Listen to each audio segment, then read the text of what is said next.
Bismillahirrahmanirrahim. Assalamualaikum warahmatullahi wabarakatuh. Alhamdulillah wassalatu wassalamu ala rasulillah wa ala alihi wa ashabihi wa mawalah amma ba'd. Alhamdulillah teman-teman semua, hari ini kita akan membahas salah satu yang harus kita imani, yaitu beriman kepada hal yang gaib. Dan beriman kepada hal yang gaib ialah percaya akan adanya alam jin. Inilah sebuah bagian penting dari iman kita. Maka kita harus mengimani tentang hal ini, tapi ada beberapa hal yang perlu kita perhatikan ketika kita mengimani alam jin ini. Bagaimana sih beberapa hal itu? Mari kita pelajari bersama. Teman-teman semua, sebelum kita membahas lebih jauh, kita harus mengetahui dulu apa itu jin. Jin adalah makhluk gaib yang diciptakan Allah dari api. Mereka memiliki akal, dapat memilih baik atau buruk, dan hidup di alam yang tidak bisa kita lihat. Sama seperti manusia, ada jin yang baik dan ada juga jin yang jahat. Dalil Al-Quran yang menyebutkan tentang penciptaan jin yaitu dalam surat Al-Hijr ayat 27, Allah berfirman, "Kami telah menciptakan jin sebelumnya dari api yang sangat panas." Maka di sini kita mengetahui bahwasanya jin diciptakan oleh Allah dari api, kemudian jin itu memiliki akal dan mereka dapat memilih ke jalan yang benar atau ke jalan yang tidak benar. Berarti ada jin yang mukmin dan ada jin yang kafir. Nah, inilah secara singkat apa itu jin, sehingga kita mengetahui bagaimana sih yang dimaksud dari jin tersebut. Selanjutnya teman-teman semua, apa sih tugas dan sifat jin itu? Di sini kita akan membahas 3 hal. Yang pertama, jin memiliki akal sebagaimana manusia. Mereka bisa berpikir, belajar, dan memahami perintah Allah sehingga mereka dapat menjalankan atau tidak mau menjalankan perintah Allah Subhanahu wa taala. Jin bisa memilih, bebas memilih untuk menaati Allah atau durhaka sama seperti manusia. Yang ketiga, jin bisa berkomunikasi. Mereka bisa bicara, mendengarkan, dan berinteraksi dengan manusia. Tapi ketika mereka melewati batasannya, maka mereka telah melanggar ketentuan alam. Allah berfirman, "Sesungguhnya kami telah menundukkan gunung-gunung untuk bersama-sama dengan Daud, bertasbih dan menundukkan pula burung-burung. Semuanya itu adalah kepada kami, dan kami telah menundukkan besi untuk Sulaiman." Surat Al-Anbiya ayat 79-80. Yang menunjukkan izin juga tunduk kepada Nabi Sulaiman. Nah, kita pernah menjelaskan di kelas bahwasanya salah satu pasukan atau bala tentara Nabi Sulaiman ialah bangsa jin. Maka bangsa jin juga bisa berkomunikasi dengan manusia dan bisa menjalankan perintah Allah Subhanahu wa taala atau membangkang.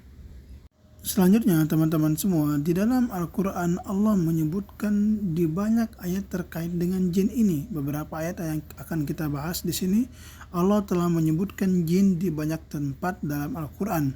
Ini membuktikan bahwa jin benar-benar ada dan merupakan bagian dari ciptaan Allah yang nyata. Disebutkan dalam surah Al-Jin. Seluruh surat ini membahas tentang jin yang mendengarkan Al-Quran. Yang kedua, surat An-Nas menceritakan tentang hasad dan gangguan dari jin yang berbisik. Yang ketiga, kisah Nabi Sulaiman dengan jin. Banyak ayat yang menceritakan bagaimana jin bekerja untuk Nabi Sulaiman. Bagaimana ada namanya jin Ifrit yang bisa memindahkan kerajaan Batu Bilqis pada cerita Nabi Sulaiman ke kerajaan Nabi Sulaiman. Banyak sekali kisah-kisah yang mengajarkan kita tentang adanya jin, dan banyak sekali doa-doa juga ketika kita masuk kamar mandi kita membaca doa, Allahumma inni a'udzubika minal khubuthi wal khaba'ith. Khubuthi wal khaba'ith ini adalah jin laki-laki dan perempuan. Maka kita ketahui juga bahwa jin itu memiliki jenis kelamin, ada yang laki-laki dan ada juga yang perempuan. Seperti itu. Selanjutnya teman-teman semua, jin ini jin yang ingkar dan pembangkang. Banyak sekali, bukan hampir mayoritas semua jin itu, mereka hukum asalnya adalah orang yang ingkar, adalah makhluk yang ingkar dan pembangkang. Ada jin yang menolak kebenaran dan tidak mempercayai Allah. Mereka berusaha menyesatkan manusia dengan tipu daya dan godaan. Iblis adalah pemimpin mereka yang telah jelas durhaka kepada Allah. Peringatan Allah, apakah kamu tidak memperhatikan bahwa kami telah menundukkan jin terhadap Sulaiman? Menunjukkan ada jin yang patuh dan yang tidak. Tapi hukum asal dari jin ini ialah mereka itu atau iblis itu tidak tunduk kepada Allah Subhanahu wa taala ketika Allah Subhanahu wa taala memerintahkan mereka untuk sujud kepada Nabi Adam pada saat itu, maka dia dilemparkanlah ke dalam ke dunia. Dan mereka para jin akan berjanji untuk menyesatkan manusia dari depan, belakang, kiri, kanan, atas kita, selalu berusaha untuk menyesatkan kita. Maka kita harus berusaha untuk melindungi diri dari godaan syaitan. Teman-teman semua, setelah kita mempelajari tentang jin, maka ada pertanyaan, bagaimana sih cara kita beriman dengan adanya jin? Iman pada jin berarti percaya dengan sepenuh hati bahwa jin benar-benar ada sebagai makhluk ciptaan Allah. Ini adalah salah satu pilar iman kita yang penting dan tidak boleh dilakukan. Caranya kita beriman dengan adanya jin, yang pertama percaya pada keberadaan jin. Bukan hanya percaya saja, tetapi memahami dengan hati bahwa jin adalah makhluk nyata dari Allah yang Maha Kuasa. Allah menciptakan jin benar adanya. Kemudian yang kedua, memahami takdir Allah. Semua yang terjadi adalah berdasarkan takdir Allah. Jin hanyalah alat Allah yang menentukan segalanya. Yang ketiga, tidak takut kepada jin. Kita tidak boleh takut kepada jin karena hakikatnya lah manusialah yang lebih mulia. Kita tidak boleh takut ketika kita melihat kegelapan. Tidak boleh takut ketika masuk hutan. Karena yang sebenarnya menjadi pemimpin di muka bumi ini ialah manusia. Jin itu harus tunduk kepada manusia, tapi karena kebodohan manusia menyebabkan sebagian manusia malah tunduk dengan jin, takut kepada jin. Justru kita tidak boleh takut dengan adanya jin ini, karena manusia karramna bani Adam, kata Allah Subhanahu wa taala, telah dimuliakan oleh Allah Subhanahu wa taala para manusia ini, dan jin harus tunduk kepada manusia. Kita tidak boleh takut. Begitu teman-teman semua. Selanjutnya teman-teman semua, kita tadi sudah dibahas jangan sampai takut kepada jin, tapi percayalah hanya kepada Allah. Ketika kita beriman kepada Allah dengan sungguh-sungguh, takut yang berlebihan kepada jin akan hilang. Kunci adalah kuat teguh dalam iman dan selalu mengingat kekuatan Allah yang tak terbatas. Zikir dan doa, kita harus berbanyak selalu ingat Allah dengan zikir dan doa. Sesungguhnya Allah bersama orang-orang yang sabar. Surat Al-Anfal ayat 46. Kemudian juga kita harus tawakal kepada Allah, percayakan semua urusan kepada Allah.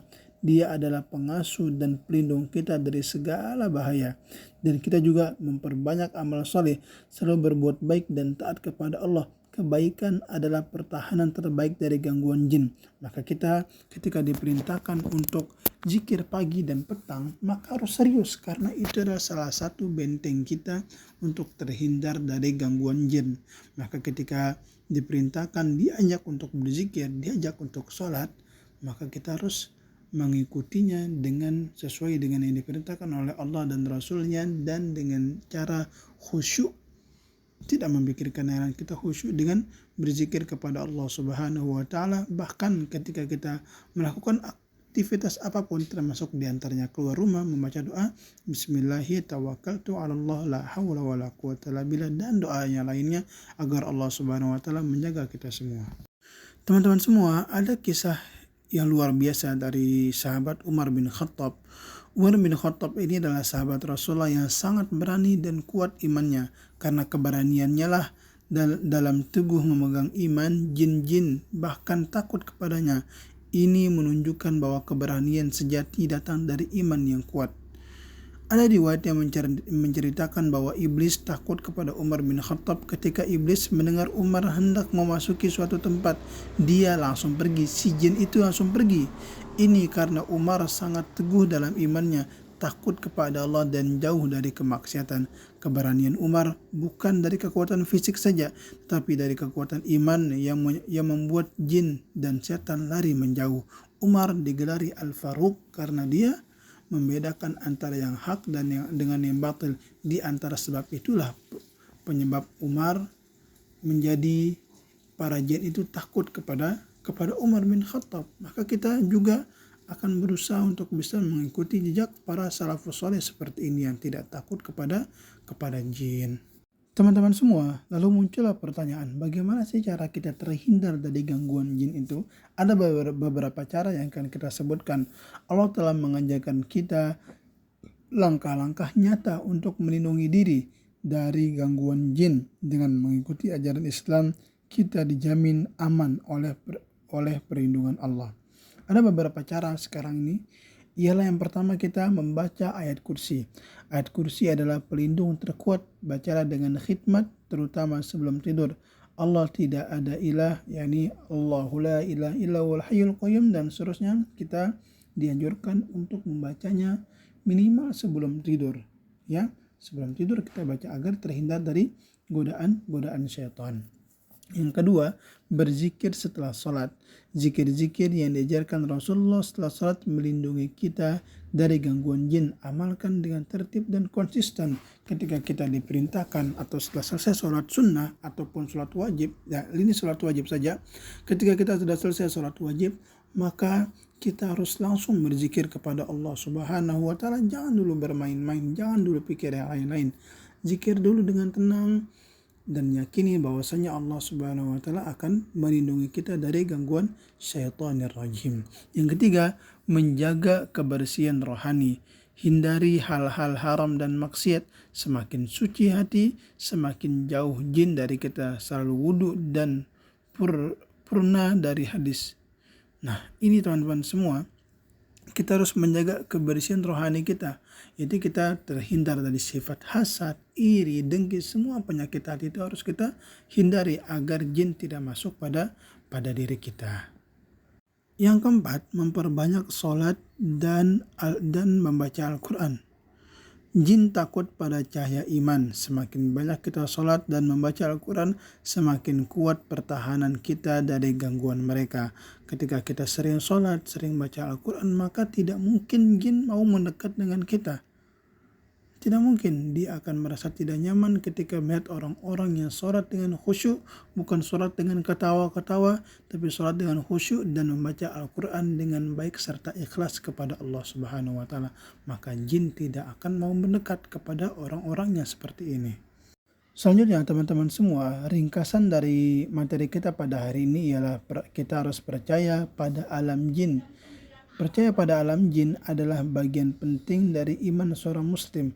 Dengan iman yang kuat, hidup bersih, dan selalu ingat kepada Allah, kita akan selalu dilindungi. Mari jadilah seperti Umar bin Khattab yang kuat imannya, teguh prinsipnya, dan takut hanya kepada Allah semata. Beberapa poin yang telah kita bahas tadi ialah pertama, jin adalah makhluk nyata ciptaan Allah. Yang kedua, disebutkan berkali-kali dalam Al-Quran dan Al-Hadis. Yang ketiga, ada jin baik dan ada jin yang jahat. Yang keempat, iman yang kuat adalah pelindung terbaik. Dan yang kelima, jangan takut kepada jin, percayalah penuh kepada Allah Subhanahu wa Ta'ala. Karena hakikatnya keimanan ialah kita harus hanya takut kepada Allah Subhanahu wa Ta'ala dan mengagungkan Allah Subhanahu wa Ta'ala. Semoga Allah Subhanahu wa Ta'ala menjaga kita dari gangguan jin maupun iblis, serta menjauhkan kita dari sifat syaitanir rajim. Dan semoga Allah Subhanahu wa Ta'ala senantiasa mengikhlaskan niat kita agar Allah Subhanahu wa Ta'ala mengistiqomahkan kita di dalam agamanya. Mungkin hanya ini pembelajaran kita pada hari ini. Diharapkan dipelajari dengan baik, kemudian dicatat poin-poin yang pentingnya. Hadanallahu wa iyyakum mimman yastami'una al-qawla wa yattabi'una ahsanah. Wa sallallahu ala nabiyyina Muhammad. Subhanakallahumma wa bihamdika asyhadu an la ilaha illa anta astaghfiruka wa atubu ilaik. Wassalamualaikum warahmatullahi wabarakatuh.